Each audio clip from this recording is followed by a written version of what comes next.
assim que eu encaro a profissão. E fazer uma transformação. Foi nessa ida que você mostrou os caras sem orelha? Que eles cortavam a orelha ou não? Você cortava a orelha, foi no Iraque. No Iraque? Foi 2 anos antes. Um ano antes. Tinha essa história, do mas Iraque não era... foi em 95. Havia uma grande lenda. O governo de Bagdá, o Saddam Hussein, o Tariq Aziz, que era o vice-primeiro-ministro, o homem que aparecia para a imprensa internacional, dizia, desafiava jornalistas internacionais a provarem que eles cortavam a orelha daqueles iraquianos que ousassem se negar a servir o exército. Entendeu? Isso sempre circulava, mas eles desafiavam jornalistas a provarem isso. E nós conseguimos provar. Eu vi essa cena. Isso. Quem que puxa o turbante, alguma coisa que mostrou? Essa foi a segunda situação, né? Porque, na verdade, eu fui beneficiado pelo fato de que a gente estava ali em Bagdá, com o Saddam Hussein, e 24 horas por dia, monitorados pelos agentes do Saddam. Mas iam, eles estavam do lado. Eles estavam lá, eles sabiam tudo onde a gente estava, o que a gente estava fazendo. Quando você apontava a câmera, o cara falava aqui pode, aqui não pode? Exatamente. Então, como é que eu ia, por exemplo, para Saddam City, onde estava a grande maioria silenciosa, né? Porque é o seguinte, internacionalmente, os xiitas são minoria. Tá. Os sunitas são maioria. São maioria. Mas os xiitas, no Iraque, eles são maioria. Maioria que jamais conseguiu deter o poder. E eu sabia que grande parte desses soldados que tiveram a orelha cortada estavam num lugar chamado Saddam City, porque em Saddam City havia contingentes de soldados, pelo menos havia essa informação, que se negaram a servir o exército e tiveram as suas orelhas sumariamente cortadas para servir de exemplo. Eles eram sunitas? Eles eram xiitas. Xiitas, exatamente. Eram o Saddam Hussein sunita. O Saddam Hussein sempre perseguia os sunitas. No Iraque são minoria. Tá. Entendeu? Mas eles sempre tiveram muito próximos do poder. Era uma minoria que sempre deteve um poder econômico maior. Tá. Entendeu? Os sunitas, se você considerar o islamismo internacional, são maioria. Mas dentro do Iraque, os xiitas são maioria. Tá. Né? Esses xiitas são apoiados pelo Irã, que é um país xiita, por exemplo. Né? Bom, mas enfim, e a gente tinha que ir para Saddam City, onde estavam os soldados. Eu sabia que haveria uma grande chance. Mas como é que eu ia fazer para ir sendo seguido dia e noite pelos soldados do Saddam Hussein? Aí como é que eu consegui? Ficamos sabendo que havia chegado assim um grupo de jornalistas americanos. E não havia agentes suficientes para monitorar americanos e brasileiros. Então, o sabedor disso, falou assim, olha, a gente está meio doente aqui, meio cansado, e também a gente está afim de jogar tênis, entendeu? Para relaxar um pouco.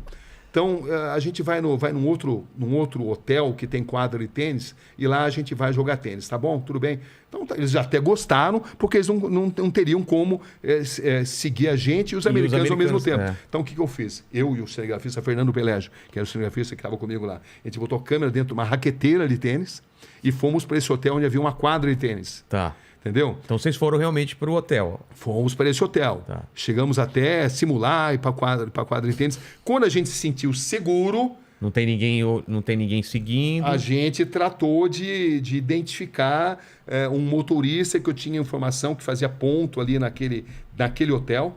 Entendeu? Que era o Hotel Sulemânia. Meu coração já está acelerado só de você contar essa história. Né? Porque o que acontece é que a gente entrou no primeiro...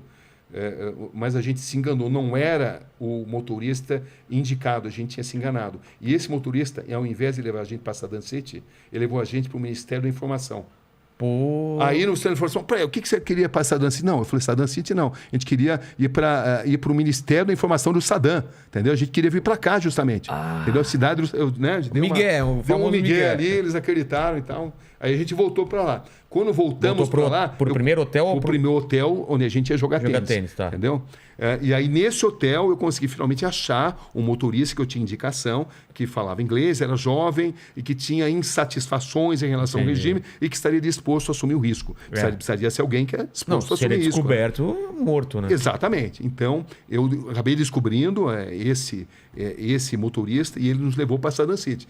Só que levar no Saddam City, eu lembro que a gente levou pedrada, porque estrangeiros eram mal vistos ali, mas o fato é que uma hora depois de a gente ter chegado lá, a gente conseguiu finalmente descobrir um soldado que teve a orelha cortada. Eu fiz a entrevista, ele contou pormenorizadamente por que a orelha tinha sido cortada sem anestesia, justamente porque ele não tinha servido o exército.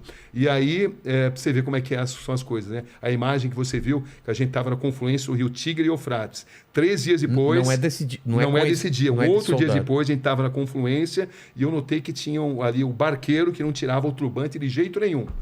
Aí eu cheguei nele lá e eu falei, fiz um sinal. A hora que o tradutor, que era ligado ao regime do Saddam Hussein, estava distante, entendeu? Porque a gente foi para o meio do rio, e o tradutor ficou lá. Eu falei que eu precisava fazer uma passagem e o barco não cabia mais gente. Entendeu, não? Porque o tradutor era deles, né? E aí, meio por sinais, eu expliquei para ele contar a história. E aí ele tirou o turbante, contou a história. Eu tive que traduzir depois. E aí era a história da mesma coisa. Mesma coisa. Não quis servir. Não quis servir o exército, a orelha foi cortada, não teve anestesia. Cara, e a família passou a ser perseguida. E o mais interessante é que eu lembro entrevistando o Tariq Aziz, o vice-primeiro-ministro, ele falou assim: eu desafio você a encontrar essas pessoas. Onde estão essas pessoas? Mas eu não podia falar, eu acabei de filmar. Porque se eu falasse isso, eles iriam revistar, confiscar. E eu queria ainda ir para a cidade, arrasá-la pelas armas químicas do Saddam Hussein. Claro. Só que essa cidade arrasada pelas armas químicas do Saddam Hussein estavam no norte do Iraque. Sei. E você não consegue entrar, você não conseguia na época entrar no norte do Iraque, no Kurdistão, pelo próprio Iraque, porque os agentes do Saddam Hussein não deixavam. O que você tinha que fazer? Você tinha que sair do Iraque, ir para a Jordânia, da Jordânia ir para a Turquia, e da Turquia você conseguia, ali pelo sul da Turquia, lá por Diyarbakir, que é um grande reduto, né, ali dos curdos, você conseguia entrar por ali numa área que era mais monitorada pelos curdos do que pelos próprios agentes do Saddam. Mas para você entrar ali, você precisava de um visto. Mas ali eu tive uma grande sorte. Repórter precisa ter sorte também. Estavam programadas eleições em Bagdá. Eleições, você vê? Eleições em Bagdá, né? Com Saddam Hussein, né? Você acha? Você já sabe o resultado. Né? Conversa da carochinha, né? Mas ia ter ali o teatrinho deles. Os caras lá assim, tá bom, o cara joga fora aqui. Você não vota no Saddam, você vai pro paredão, né? Exatamente assim. Mas enfim, mas o fato de eleições, eu falei assim, olha, eu preciso, o seguinte, a gente já tem um bom material, e a gente precisa ir para a Jordânia, porque a gente precisa mandar o material pela Jordânia. Mas só que eu quero voltar aqui para cobrir eleições, porque eu fiquei sabendo que eu precisaria de um visto. E aí eu falei, eu vou voltar aqui 2 semanas para cobrir as eleições. Aí eles me deram um visto. Aí eu não voltei para cobrir as eleições. Eu fui. E valia lá para cima também. Aí valia lá para cima também. Você vê, é uma coisa até interessante, né? Porque valia para cima, mas não era os agentes do Saddam Hussein. Era uma dessas coisas loucas da política internacional, como agora no Afeganistão. Para você entrar no Afeganistão nesse momento, você passa por um posto do ex-governo afegão que foi deposto, mas para você, mas acontece que os paquistaneses só deixam você entrar no Afeganistão com autorização de um governo que foi deposto, que não existe mais. Que doideira! E era a mesma situação ali, lá no Iraque também. Você tinha que ter um visto, embora você soubesse que não seria fiscalizado pelos próprios agentes do Saddam Hussein, porque eles não controlavam aquela área. Era parte do Iraque, mas era uma área controlada por 3 diferentes grupos de curdos. Entendeu? Você não usou o visto? Usei o visto porque os agentes de imigração turca, eles pediam. Eles pediam. Você tem o visto? Eles só te deixavam passar, senão te deixavam passar. Era uma ironia, contradição totalmente, porque era um visto de um governo que ali não tinha influência, né? Que ali não mandava. Mas, enfim, você conseguiu chegar nas armas? Nós conseguimos. Foi uma reportagem de praticamente 2 meses ali, né? Entre a parte controlada pelo Saddam Hussein e a parte não controlada. Fez toda a volta. Toda a volta, mas por quê? Eu queria entrar porque eu queria ir na cidade que tinha sido arrasada pelas armas químicas do Saddam Hussein, que o governo também contestava, dizia que isso era mentira, que não era culpa deles, que era o Irã, né? O Irã que na época tinha a grande guerra entre Irã e Iraque. Então eles culpavam os iranianos pelo que tinha acontecido, pelo uso de armas químicas, inclusive. Mas enfim. O que você viu lá? Olha, eu vi uma cidade chamada Halabja. O primeiro, vilas inteiras dizimadas, mas o que mais impressionou por armas químicas. Então, as construções estavam em pé. Algumas estavam, outras não. Outras não. E eles usaram lá... Era um tipo de gás que espalhava elementos químicos e a água ficava contaminada. Então, o nível de doenças congênitas era absurdamente grande. E isso tinha passado, inclusive, já há alguns anos isso. Mas era um lugar que o Saddam Hussein protegia e não deixava jornalistas internacionais terem acesso. Claro, né? Ele não queria que... Exatamente, ele não queria. Era uma propaganda que não interessava para ele. Então, eu encontrei uma cidade ainda arrasada e com a população doente e com pessoas totalmente deformadas, crianças totalmente deformadas, com a pele deformada pelo uso de armas químicas. E foi uma das experiências mais... Isso? Falaram. Esse é um dos principais capítulos desse livro também, né? Que impressionante isso. E a gente, ao mesmo tempo, o Saddam tinha franco-atiradores ali, agentes que entravam ali e tentavam fiscalizar o que estava acontecendo e matavam estrangeiros. Entendeu? Então a gente tinha que correr esse risco. Vocês também. Eram os únicos e também lá? na época também havia o Estado Islâmico dava os seus primeiros passos. Entendi. Entendeu? Então era uma área muito tensa. E além disso havia uma guerra entre os curdos, diferentes facções de curdos. O PKK, que são os curdos comunistas, que são um grande problema para a Turquia. Até hoje, né? O Abdullah Öcalan, que é o grande líder que está preso até hoje, porque eles representam um grande problema para a Turquia, porque existem curdos em 5 nações e é o maior povo sem nação que existe na humanidade nesse momento. Isso é um grande problema para a Turquia. E para o Saddam Hussein também, sempre foram um grande problema. Mas os próprios curdos, eles sempre guerrearam entre eles. Entendi. Eram diferentes facções. Uma um pouco mais próxima do Saddam Hussein, estava no meio outra de nem tanto. Tiroteio lá. Sem dúvida. Foi um dos momentos mais críticos. E também o que aconteceu é o seguinte, quando a gente cobriu essa briga de facções curdas, e o que acontecia? Você não podia nem avançar e nem retroceder por causa dessa batalha. Claro. O que acontece? O Kurdistão é uma zona profundamente montanhosa. E as guerras acontecem de uma montanha a outra. Então, uma guerrilha, um exército, os Peshmergas, né, que é como eles são conhecidos ali, eles atiram na outra montanha. E à noite faz muito, muito frio. E você não pode acender uma fogueira para se aquecer, porque senão você vai se tornar um alvo visível. Então, foi uma experiência assim, incrivelmente marcante.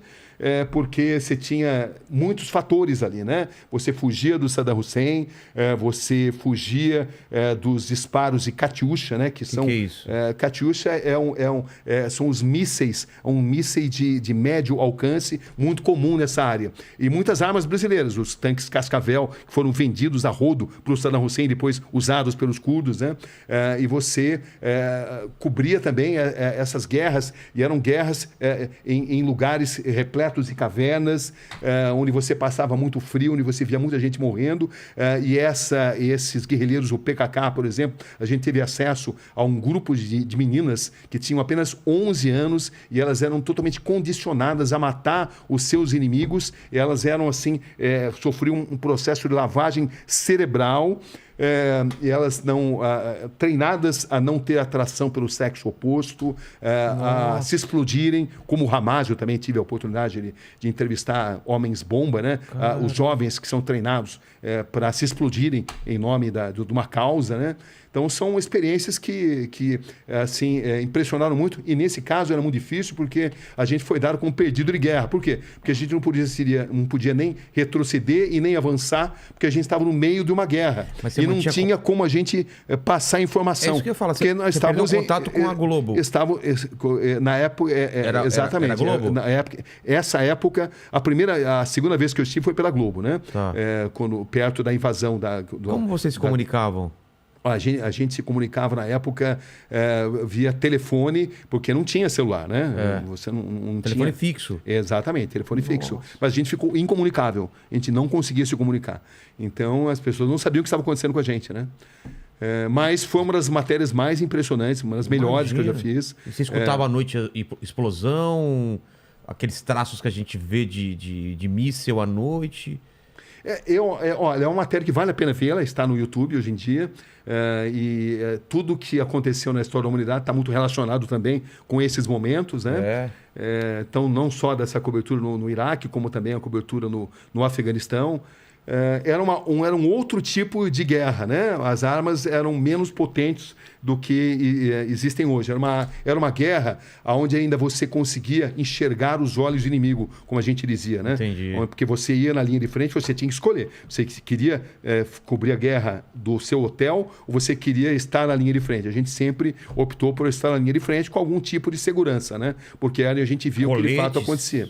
Usavam os coletes em alguns momentos, em outros não, porque quando você entrava em vilas que estavam dizimadas, eram pessoas que não tinham, às vezes, nem o que vestir, e você entrava ali como um astronauta, era como se você comunicasse para aquelas pessoas, olha, a minha vila vale mais do que a sua.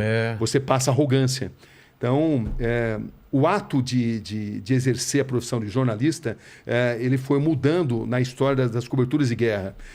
Antes, nos anos 80, por exemplo, se você se identificava como jornalista, você era protegido. Você ligava, você transportava ali um cartaz escrito press, a imprensa, e você era protegido. Como se fosse uma regra, tipo... Exatamente, mas a partir da guerra na Bósnia, isso mudou, porque os franco-atiradores passaram a alvejar jornalistas. E já na guerra do Iraque, jornalistas passaram... era jornalista. Sabendo que era jornalista. Isso aconteceu muitas vezes. Jornalistas passaram a ser alvejados porque passaram a ser responsabilizados por uma propaganda, especialmente contra os sérvios, né? Entendi. Os sérvios começaram a achar que havia uma campanha muito grande na imprensa internacional e começaram a alvejar. Eles começaram a se divertir atirando em jornalistas. E já no Iraque, jornalistas passaram a ser moeda de troca para sequestro. Entendi. Jornalistas passaram a ser sequestrados, jornalistas passaram a representar... Prisioneiros de guerra. Prisioneiros de guerra, passaram a significar dinheiro. Então, para você saber como você deve se portar, você precisa saber em que terreno você está